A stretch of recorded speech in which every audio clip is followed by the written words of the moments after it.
যেই ভয়টা পাচ্ছিল আমাদের ভারতবর্ষ এবং পশ্চিমবঙ্গে অবৈধভাবে প্রবেশ করা অনুপ্রবেশকারীরা, তাদের যে আশঙ্কা ছিল সেই আশঙ্কাই সত্যি হতে চলেছে। বিষয়টা কি? বিষয়টা হচ্ছে এখন থেকে অনুপ্রবেশকারীদের রাজ্য ছাড়া করার প্রক্রিয়া শুরু। সিএএতে ছাড় না থাকলে গ্রেপ্তার করে বিএসএফের হাতে তুলে দেওয়া হবে, জানিয়েছেন আমাদের পশ্চিমবঙ্গের মুখ্যমন্ত্রী মাননীয় শ্রী শুভেন্দু অধিকারী মহাশয়। আপনারা কি বলেন? এটা তো হওয়ার ছিল নাকি? একটা জিনিস ভাববেন, একটা জিনিস জানবেন, বেশ কিছু মানুষ অনেকে অনেক জায়গায় পোস্ট করবে, ফেসবুকে পোস্ট করবে, ইউটিউবে দেখতে পারবেন কিছু চটিচাটার, এখনও তো কিছু চটিচাটা বেঁচে আছে, তাদের পোস্ট দেখে ঘাবড়াবেন না। এবং চটিচাটা নয়, বামফ্রন্ট, লাল বাহিনী তারাও পোস্ট করবে। তারা দেখাতে চাইবে যে এই গরিব মানুষগুলো এখন কোথায় যাবেন, তাদের বাড়ি নিয়ে যান, তাদের নিজেদের বাড়িতে নিয়ে যান, নিয়ে গিয়ে রাখুন। আপনি আপনার ঘরটাকে সেফ রাখবেন। আপনার ঘরে যদি অন্য কোনো পাড়ার লোক, অন্য কোনো জায়গা থেকে লোক এসে আপনার ঘরে, বা আপনার যদি একটা জমি থাকে বাড়ির বাইরে, বা একটা জমির উপরে আপনার বাড়ি এবং অনেকটা জমি রয়েছে, সেখানে প্রবেশ করে যেহেতু আপনি পাঁচিল তোলেননি, সেখানে প্লাস্টিক টাঙিয়ে খুঁটি লাগিয়ে সেখানে দিনের পর দিন থাকবে, তাকে বার করাটা এটা অপরাধ। এটা সেই জমির যে মালিক তার দায়িত্ব বের করা। এবং তাকে বের করে দেওয়া হচ্ছে বলে যদি আপনার পাশের বাড়ির লোক এসে বলে কেন বার করে দিচ্ছেন, থাকুক না, তাহলে সেই প্রতিবেশী অন্ততপক্ষে আপনার ভালো চান না। সেরকমটাই আমাদের রাজ্য দেশের মধ্যে প্রচুর মানুষ আছে যারা ভাবে কি যে বিরোধিতা করার জন্য আমাদের বিরোধিতা করতে হবে। কিন্তু এই যে অনুপ্রবেশকারীরা দিনের পর দিন আমাদের ভারতবর্ষের ভূখণ্ডে প্রবেশ করে বেশ কিছু রাজনৈতিক নেতা নেত্রীদের ধরে নিজেদের ভোটার আইডি কার্ড জালি, আধার কার্ড জালি বানিয়ে নিয়ে একের পর এক সুযোগ সুবিধা নিয়ে যাচ্ছিলেন, তাদের জন্য কি বলবেন? আপনারা পাত্তা দেবেন না। যেই সমস্ত লোক এদের হয়ে কথা বলবে যে এরা কোথায় যাবে এখন, এদের পাশে দাঁড়ানো দরকার, আরে আপনি সেই মানুষটিকে জিজ্ঞেস করবেন, জানতো বাংলাদেশে গিয়ে আপনি একটা জমিতে ঘর বানিয়ে থাকুন তো, দেখি বাংলাদেশ সরকার আপনাকে তাড়ায় কি না। থাকুন তো আপনি পাকিস্তানে গিয়ে, মুখ চুপ হয়ে যাবে। এরকম দয়া দাক্ষিণ্যওয়ালা লোক প্রচুর দেখতে পারবেন। এদের কাজই এটা, এদের কাজ এটা। এরা যদি ভারতবর্ষ একটা উন্নতির রাস্তায় যায়, একটা রকেট লঞ্চ করে, এদের পোস্ট দেখবেন, বলবেন এরা রকেট লঞ্চ চাই না, মহাকাশ গবেষণা চাই না, ভাত দে। বলবে যে এই গরিব মানুষ, তার একটা বাচ্চা আছে, কোথায় যাবে সে? কিন্তু সেই মানুষটি যদি সত্যি ভারতবর্ষের হয়, পশ্চিমবঙ্গের হয়, দায়িত্ব অবশ্যই ভারতবর্ষের, দায়িত্ব অবশ্যই পশ্চিমবঙ্গের সরকারের, সাধারণ মানুষেরও তাকে আগলে রাখা, তার পিছনে দাঁড়ানো, হেল্প করা এবং তাকে একটা ভালো জায়গায় পৌঁছে দেওয়া, যাতে সে নিজের দক্ষতায় ইনকাম করে নিজের জায়গা নিজে তৈরি করতে পারে, কারুর কাছে হাত না পাততে হয়। কিন্তু সেই মানুষটি যদি ভারতবাসী না হয়, পশ্চিমবঙ্গবাসী না হয়, যদি অন্য দেশ থেকে কাঁটাতারের বেড়া পেরিয়ে চলে এসছে, এবং সিএএ বলা হয়েছে যে যে কোনো মানে হিন্দু হোক, খ্রিস্টান হোক, বৌদ্ধ হোক, জৈন হোক, তারা যদি পাকিস্তান, আফগানিস্তান, বাংলাদেশ থেকে ধর্মীয় কারণে বিতাড়িত হয়ে ভারতে আসে, সিএএর মাধ্যমে অ্যাপ্লাই করার পর সমস্ত কিছু বিচার বিশ্লেষণ করে তাকে নাগরিকত্ব দেওয়া হবে। এটা ভারতবর্ষের আইন, ভারতবর্ষ সরকার এটা চাইছে। কিন্তু আফগানিস্তান, পাকিস্তান এবং বাংলাদেশ থেকে ধর্মীয় কারণে বিতাড়িত হয়ে কোনো যদি ইসলাম ধর্মাবলম্বী লোক আসে, সেটা তো ধর্মীয় কারণে বিতাড়িত হয়ে আসা মানুষ নন, তার পিছনে তো গূঢ় কিছু কারণ আছে। এটা তো ভাবতে হবে, দেখতে হবে, ভাবা উচিত এবং দেখাটা উচিত। তাই তাই যেহেতু আমাদের ভারতবর্ষ ভাগই হয়েছিল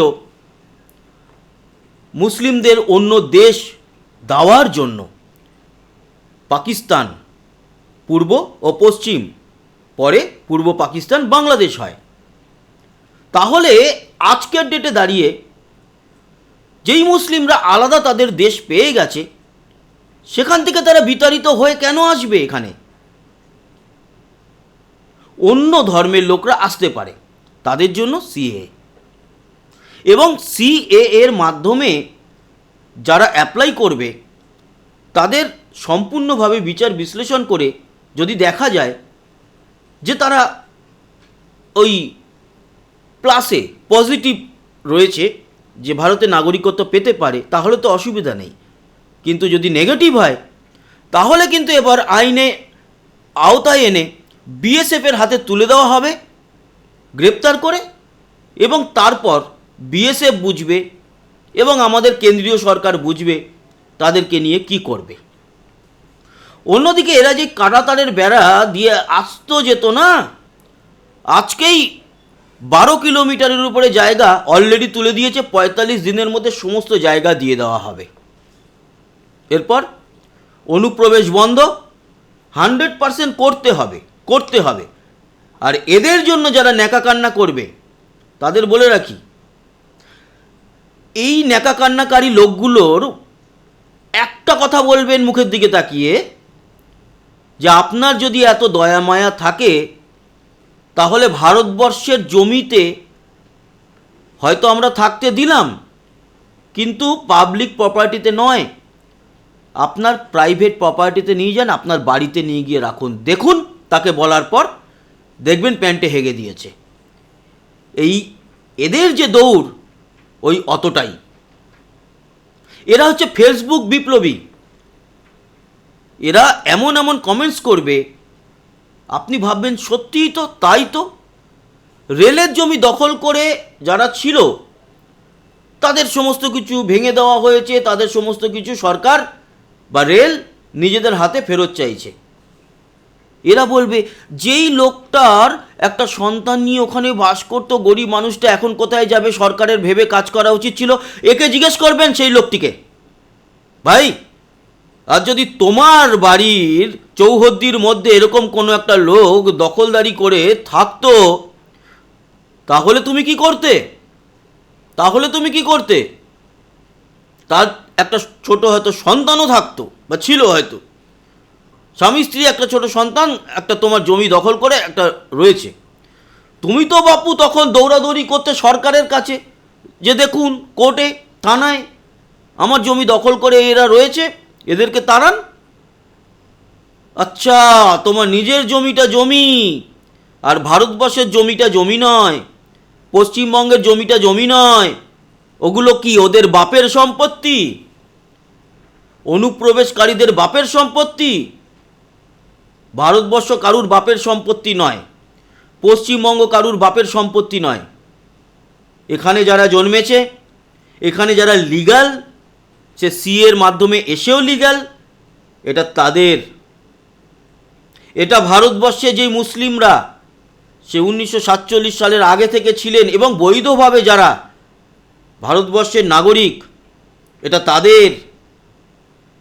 এটা তাদের নয় যারা অন্য দেশ থেকে লুকিয়ে এই দেশে প্রবেশ করে দিনের পর দিন আমাদের সাধারণ মানুষকে বা মানুষের জন্য যে সুযোগ সুবিধা, সেগুলো তারা ভোগ করে গেছে। অতএব এগুলো দরকার আপনার ভালোর জন্য, আমার ভালোর জন্য, আপনার আমার সন্তানের ভালোর জন্য, ভবিষ্যতের জন্য।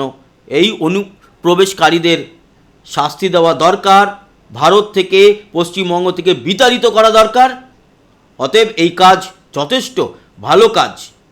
আর যারা এর বিরোধিতা করবে, প্রথমত তাদের পাত্তা দেবেন না, তাদের পোস্টে বমিও করতে যেতে হবে না, মুততেও যেতে হবে না, তাদের অ্যাভয়েড করুন। আর যদি দেখেন ডিরেক্টলি আপনাকে মেসেজ পাঠিয়ে পাঠিয়ে এই সমস্ত ন্যাকামিগুলো বলার চেষ্টা করছে, তাহলে ব্লক করে দিন এদেরকে। যারা বলছে এই গরিবগুলো যাবে কোথায়, তাদের বলুন আপনার বাড়িতে নিয়ে যান, আপনি রাখুন, আমাদের কোনো আপত্তি নেই, খাওয়াবেন আপনি, কিন্তু ভারতবর্ষর থেকে চাল ডাল কিনবেন না। তার কারণ ভারতবর্ষের মানুষরা তাদের খাবার সীমিত, নিজেদের খাবার নিজেরা উৎপন্ন করবে, নিজেরা কিনে খাবে। অনুপ্রবেশকারীদের জন্য ভারতবর্ষ যেন চাল ডাল খরচা না করে। অতএব আপনি আপনার বাড়িতে নিয়ে গিয়ে রাখলেও তাদের খাবার দাবার যে জিনিসপত্র, সেগুলো কিন্তু বিদেশ থেকে কিনে নিয়ে আসবেন, বিদেশি টাকায় কিনবেন, ভারতের টাকায় নয়। সেখানেও অর্থনৈতিক দিক থেকে আমাদের ক্ষতি হবে। তাই এই ন্যাকা ষষ্ঠীগুলোর বিরোধিতা করুন, ভারতবর্ষের সঙ্গে থাকুন। আপনি ভারতবাসী হিসাবে এটা আপনার কর্তব্য। ভালো থাকবেন, সুস্থ থাকবেন, আবার দেখা হবে। এবং অবশ্যই সাবস্ক্রাইব করে আমাদের সঙ্গে থাকবেন, লাইক আর শেয়ার করুন। আবার দেখা হচ্ছে, ততক্ষণের মতো জয় হিন্দ, বন্দে মাতারাম, ভারত মাতা কি জয়।